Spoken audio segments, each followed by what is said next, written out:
सुप्रभात बच्चों। आज मैं प्रस्तुत कर रहा हूँ पाठ 4। पाठ का नाम है महाज्ञानी अष्टावक्र। 12 वर्ष के अष्टावक्र अपने मित्रों के साथ खेल रहे थे। तभी उनके मित्रों ने पूछा कि हे अष्टावक्र, तुम्हारे पिता नहीं है क्या? हम लोगों ने कभी तुम्हारे पिता को नहीं देखा है। अष्टावक्र दौड़ते हुए अपनी मां के पास गए और पूछा कि हे माता, मेरे पिता कहाँ हैं? माता बोली कि हे अष्टावक्र, तुम्हारे पिता शास्त्रार्थ हेतु अर्थात शास्त्र परिचर्चा हेतु जनक की सभा में गए थे। महाराज जनक के दरबार में गए थे, किंतु आज तक वे नहीं लौट सके हैं। माता का वचन सुनकर अष्टावक्र बोले, हे माता, आप मुझे आज्ञा दीजिए, मैं निश्चय ही अपने पिता को ले आऊंगा। माता बोली, हे तात, तुम अभी बच्चे हो और शरीर से विकलांग भी हो। तुम्हारे शरीर को देखकर लोग वहां हंसेंगे और उस दरबार में तुम्हारा प्रवेश पाना भी कठिन होगा।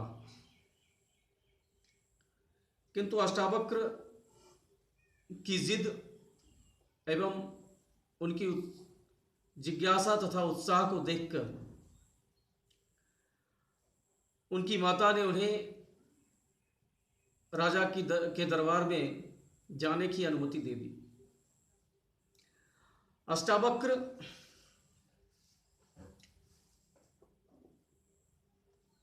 को किसी भी प्रकार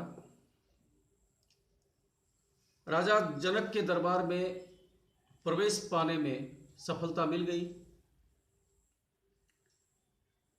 किंतु वहां उनके वक्र शरीर को देखकर, उनके टेढ़े मेढ़े शरीर को देखकर वहां जितने भी सभासद उपस्थित थे सभी हंसने लगे। और जब उन्होंने उन सभासदों ने यह जाना कि यह बच्चा हम सबों के साथ साथ शास्त्रार्थ करेगा, तो और ज्यादा जोर से हंसने लगे। उन सबों को हंसता हुआ देखकर अष्टावक्र भी जोर से हंसने लगे। अष्टावक्र को हंसता हुआ देखकर राजा जनक और वहां के जो उपस्थित सभासद थे सब स्तब्ध हो गए, आश्चर्यचकित हुए। राजा जनक ने अष्टावक्र से हंसने का कारण पूछा। राजा जनक तो जानते थे कि उनके सभासद क्यों हंस रहे हैं, किंतु जब अष्टावक्र को हंसता हुआ देखा राजा जनक ने, तो हंसने का कारण पूछा। अष्टावक्र ने कहा कि हे महाराज, अहम तो श्रुतवान आसम यत भवता ब्रह्मवेत्ता च सन्ति। मैंने तो सुना था कि आप ब्रह्मवेत्ता हो, ब्रह्म को जानने वाले हो, और आपके यहाँ के सभासद, जितने भी सभासद हैं, आपके मंत्रीगण, आपके दरबार में उपस्थित विद्वज्जन सभी ब्रह्मवेत्ता हैं, ब्रह्मज्ञानी हैं। किंतु एतान मिथ्या ज्ञान गर्वितान चर्मकारान दृष्टवा,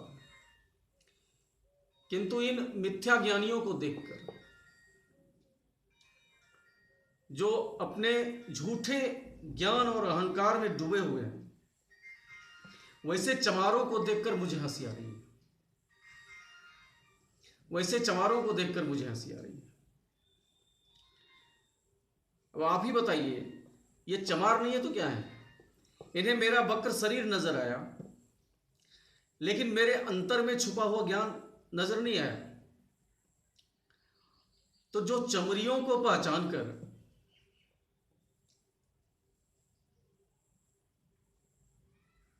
अनुमान लगा ले, उन्हें चमार ही कहा जाएगा ना।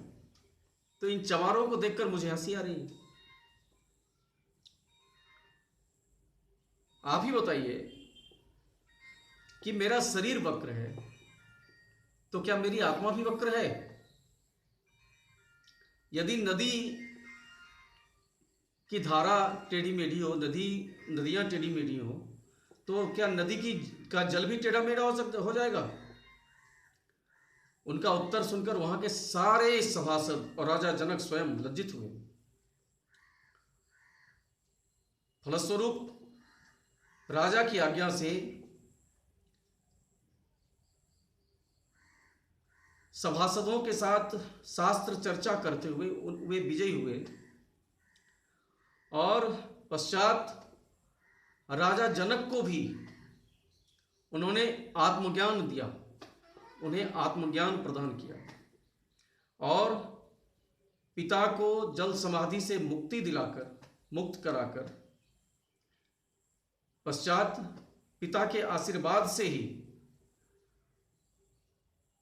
स्नान के बाद अष्टावक्र का शरीर पूरी तरह से स्वस्थ हो गया। अब वे टेढ़े मेढ़े नहीं थे।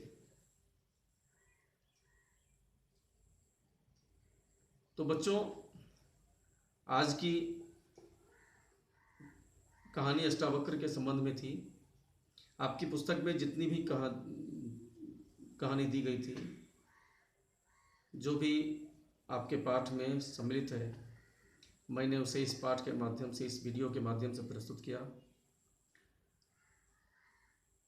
आगे उम्मीद है इस वीडियो के माध्यम से एवं भेजे गए ऑडियो के माध्यम से आप अपने समस्त प्रश्नों का समाधान पा जाएंगे। तब तक के लिए धन्यवाद।